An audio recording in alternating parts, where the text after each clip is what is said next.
Dalam kunjungannya, PJ Wali Kota Prabu Muli Elman menekankan pentingnya perhatian terhadap asupan gizi anak-anak dan menyatakan bahwa bantuan ini akan berkelanjutan untuk meringankan beban biaya sehari-hari masyarakat.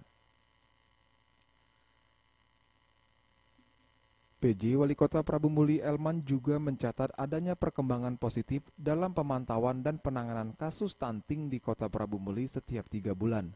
Meskipun terjadi penurunan, kondisi anak harus tetap dipantau. PJ Wali Kota Prabu Muli menyebutkan bantuan yang telah diberikan termasuk beras, telur, susu, minyak goreng, dan makanan tambahan.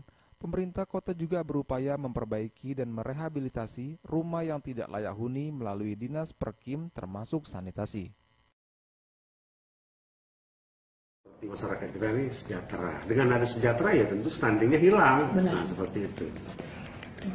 Tadi 6 ya. Nanti mungkin dalam waktu berapa kita terus lihat nanti kan ya ke kecamatan apa kecamatan. Nah bagi saya ya bagi kami ya, saya harus tahu bukan saja kondisi anak, bagaimana lingkungannya, bagaimana ekonominya, bagaimana prasarana rumahnya.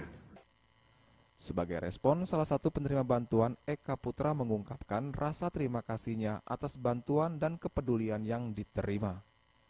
Anil Sodikin, Sriwijaya TV.